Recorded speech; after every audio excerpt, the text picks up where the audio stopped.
Hello मेरे प्यारे बच्चों, welcome to our channel study club 24/7। I hope you all are doing very good and enjoying all the festivals. Correct. तो हमने start किया था chapter number 2 business studies class 11 और उसी चैप्टर के एक न्यू टॉपिक से आज के स्टार्ट क्लास करेंगे। टॉपिक का नेम है Hindu undivided family. Chapter was related with forms of business organisation and so far we have covered one topic of this chapter, correct? And this is the second one. So without wasting time, let us start today class. तो आज का हमारा topic है HUF, short में हम बोलते हैं Hindu undivided family, right? अब ये होता क्या है, सिंपल से एक छोटा सा टॉपिक है जिसके आपको सिर्फ meaning, features, merit and demerits पढ़ने हैं, राइट? तो स्टार्ट करते हैं टॉपिक हमारा आज का, न्यू टॉपिक।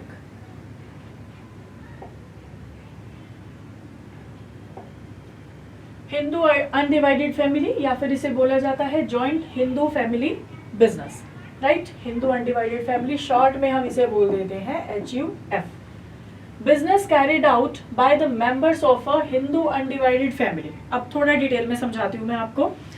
जैसे पुराने बिजनेस, किसी भी फैमिली का जो पुराना पुश्तैनी बिजनेस चलता आ रहा है, दादा परदादा के टाइम से जो कंटिन्यू जनरेशन बाय जनरेशन जो कंटिन्यू हो रहा है, उस टाइप के बिजनेस को आप बोलेंगे हिंदू अनडिवाइडेड फैमिली, राइट? तो मीनिंग समझते हैं सबसे पहले इसका। It will be carried out by the members of Hindu undivided family, means कोई भी जॉइंट परिवार जो अभी तक अलग नहीं हुआ, सेपरेट नहीं हुआ, वो जो बिजनेस करते आ रहे हैं, ये उस टाइप का बिजनेस है। और ऐसे ही किसी फैमिली, कोई भी जो अनडिवाइडेड फैमिली है, उन्हीं के मेंबर्स जो है, उस जो फैमिली के मेंबर्स है, वही इस बिजनेस को कर रहे हैं carry on.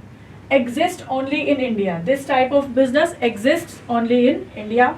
One of the oldest form of business in the country, हमारे इंडिया में सबसे पुराना टाइप का अगर मैं फॉर्म ऑफ बिजनेस कोई सोचूं तो उसका ये पार्ट बनेगा HUF। It is governed bye Hindu law, Hindu law इस पर अप्लाई होता है।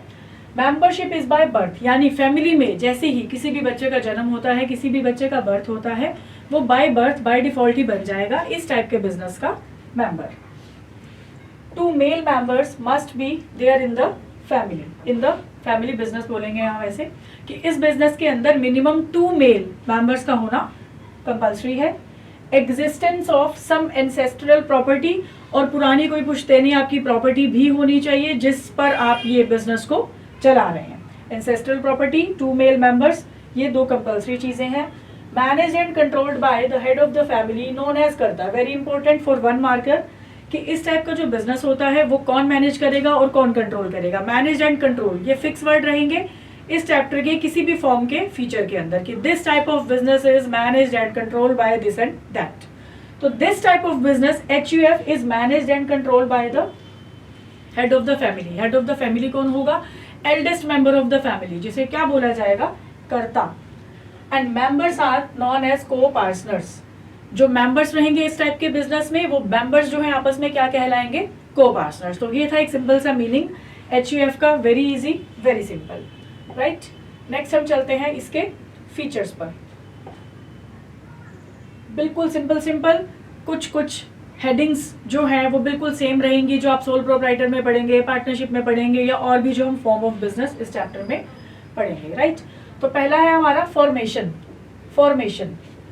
No need of any agreement by birth membership, no need of agreement, क्योंकि पारिवारिक बिजनेस है, चलता आ रहा है पुराने टाइम से, तो आपको किसी भी टाइप के पेपर वर्क की जरूरत इसमें नहीं पड़ेगी। और मेंबर भी बनना हो, जैसे सिंपल एडमिशन होता है, सिंपल पार्टनरशिप होती है, सॉरी, उसमें अगर कोई भी पार्टनर एडमिट होना चाहे तो पुराने मेंबर्स का कंसेंट एंड ऑल सब जरूरी होता है, बट यहाँ ऐसा नहीं होगा।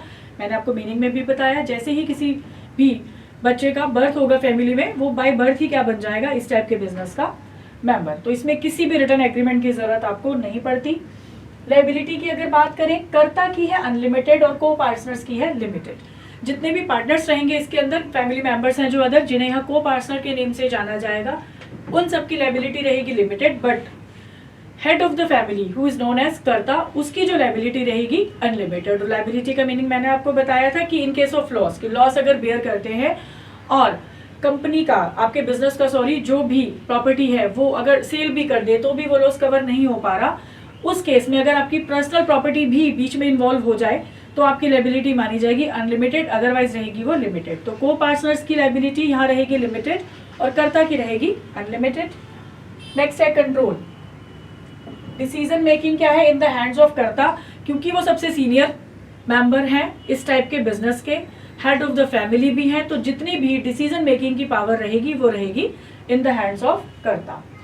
Continuity, stable form. स्टेबल तो ये रहेगा ही, क्योंकि इसमें किसी भी मेंबर के आने या जाने से कोई फर्क नहीं पड़ेगा, क्योंकि बाकी लोग फैमिली में रहेंगे तो वो इस बिजनेस को ऑलवेज कंटिन्यूएशन में रखेंगे। स्टेबल फॉर्म बिल्कुल स्टेबल रहता है। Can be dissolve by mutual consent. आप चाहे तो म्यूचुअल कंसेंट से पूरी फैमिली बैठकर इस बिजनेस को आपस में एग्रीमेंट करके इस बिजनेस को बंद भी कर सकती है, अदरवाइज ये कंटिन्यूएशन में रहता है। Minor members, minor can be a partner, there is no restriction. बाकी जो फॉर्म्स ऑफ ऑर्गेनाइजेशन हमने पढ़े वहां पर एक कंडीशन थी कि minor can not be admitted as a partner, और अगर वो एडमिट होता भी है तो सिर्फ प्रॉफिट में वो शेयर के लिए हम उसे पार्टनर बना सकते हैं। बट क्योंकि HUF के फीचर्स में मैंने आपको अभी बताया कि कोई भी पर्सन अगर किसी भी बच्चे का बर्थ भी होता है तो वो बाय बर्थ ही इसका मेंबर बन गया, तो ऑब्वियस सी बात है वो तो माइनर ही है, तो कोई रेस्ट्रिक्शन था ही नहीं उसके मेंबर बनने पे। तो इसमें माइनर जो है वो भी आपका पार्टनर बन सकता है। तो सिंपल ये 3-4 पॉइंट्स हैं हमारे फॉर्मेशन कि इसमें कोई भी टाइप की टिपिकलिटी नहीं है फॉर्म करने में। लायबिलिटी के केस में को पार्टनर्स की अनलिमिटेड और कर्ता की unlimited. Control will be in the hands of कर्ता ओनली। कंटिन्यूटी में ये बिजनेस ऑलवेज रहेगा, चाहे तो म्यूचुअल कंसेंट से डिसॉल्व हो सकता है। और minor can be a member of this type of business. Next हम पढ़ेंगे merit, merits of this type of business Hindu undivided family. First point is effective control. Effective control क्यों रहता है? क्योंकि हेड ऑफ द फैमिली जो है वो main member रहेगा, सब डिसीजन मेकिंग उनके हैंड में रहती है। तो क्या रहता है कि म्यूचुअल जो भी डिस्प्यूट्स हैं वो थोड़े कम होंगे, क्योंकि कर्ता जो भी बोलेगा वो means every partner is bound to follow all the instruction. तो किसी भी टाइप का यहाँ डिस्प्यूट जो है थोड़ा कम रहता है। और कंट्रोल क्योंकि एक ही पर्सन के हाथ में और वो भी सीनियर मेंबर है, सब उनकी बात मानते हैं, तो इफेक्टिवली सब कुछ मैनेज हो जाता है। कंटिन्यूड बिजनेस एग्जिस्टेंस, इस टाइप के बिजनेस में हमें इस चीज का फियर भी नहीं है कि बिजनेस किसी पॉइंट ऑफ टाइम पर बंद करना पड़ जाएगा। This is the most stable form of business organisations.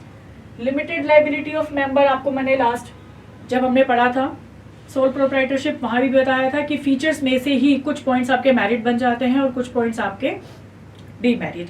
अब क्योंकि को पार्टनर्स की जो लायबिलिटी है वो लिमिटेड है, तो कहीं ना कहीं वो फायदे में है कि मेंबर्स की लायबिलिटी ऑलवेज रहेगी limited. Increased loyalty and cooperation, क्योंकि इस टाइप के बिजनेस के जितने भी पार्टनर्स हैं वो सब आपस में फैमिली मेंबर्स हैं, तो क्या है कि उनकी लॉयल्टी एक दूसरे के प्रति थोड़ी ज्यादा रहेगी। क्योंकि एक आउटसाइड पर्सन के साथ निभाना और एक अपने ही फैमिली मेंबर अपने ही भाई के साथ निभाने में थोड़ा सा डिफरेंस कहीं ना कहीं रहेगा, क्योंकि हमारा ही फैमिली का बिजनेस है, हमें पता है ग्रो करेगा तो अल्टीमेटली बेनिफिट सबको मिलेगा। तो क्या रहेगा इसमें कोऑपरेशन का जो फील है वो थोड़ा कंपेरेटिवली ज्यादा रहेगा, क्योंकि सब अपने ही फैमिली मेंबर्स हैं। करेक्ट, ये थे हमारे 4 इसके मेरिट्स। नेक्स्ट हम देखते हैं इसी टाइप के बिजनेस ऑर्गेनाइजेशन के डीमेरिट्स, और ये टॉपिक हो जाएगा हमारा ओवर। एक छोटा सा टॉपिक था। डीमेरिट क्या है? Limited resources. लिमिटेड रिसोर्सेज यहाँ क्यों है? मैंने आपको इसके मीनिंग में बताया था कि they must own some kind of ancestral property. तो आप जो है सिर्फ उसी प्रॉपर्टी का यूज करके बिजनेस को रन कर रहे हैं, तो कहीं ना कहीं रिसोर्सेज आपके रहेंगे लिमिटेड, क्योंकि जितने भी मेंबर्स हैं उनका मिला के जितना भी प्रॉपर्टी वाला सेक्शन रहता है वो सब ऑलरेडी बिजनेस में इन्वॉल्व हो चुका है। तो कहीं ना कहीं रिसोर्सेज रहेंगे लिमिटेड, क्योंकि यूज क्या होता है? Only ancestral property. अब मेंबर्स की लायबिलिटी थी लिमिटेड, बट कर्ता की क्या थी? अनलिमिटेड। तो जिनकी लिमिटेड है वो हमने बता दिया मेरिट में, और जिसका अनलिमिटेड था वो बता दिया डीमेरिट में, कि कर्ता की जो लायबिलिटी है वो ऑलवेज क्या रहेगी? Unlimited, right. Limited managerial skills, अभी मैंने आपको क्या बताया था? The overall control, overall decision making will be in the hands of the head of the family which is known as karta. अब क्योंकि वो एक सिंगल पर्सन सब टाइप के डिसीजन लेगा, तो कहीं ना कहीं मीन्स उसकी जो भी क्वालिटीज हैं, ऐसा तो नहीं हो सकता कि एक ही पर्सन में हर टाइप की क्वालिटी है, तो उसकी जो नॉलेज, उनका जो एक्सपर्टीज है वो कहीं ना कहीं थोड़ा सा लिमिटेड रहेगा।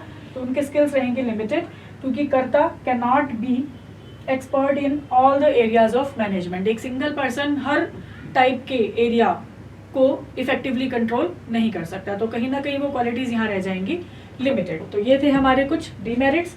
तो इस वीडियो में आपने क्या पढ़ा है, HUF हिंदू अनडिवाइडेड फैमिली का मीनिंग, उसके फीचर्स, उसके मेरिट, उसके डिमेरिट। सिंपल एक छोटा सा टॉपिक था। तो आई होप आपको सब कॉन्सेप्ट जितना भी मैंने बताया बहुत अच्छे से क्लियर हो गया है। आप प्लीज़ इस वीडियो को देखकर इस टॉपिक से रिलेटेड जो भी आपके बुक्स में क्वेश्चंस अवेलेबल हैं उन्हें प्लीज़ थोड़ा सॉल्व करने का ट्राई करें, और इन टॉपिक से रिलेटेड भी केस स्टडीज़ आपको बहुत जल्दी मिल जाएंगी। Thank you so much, bye bye.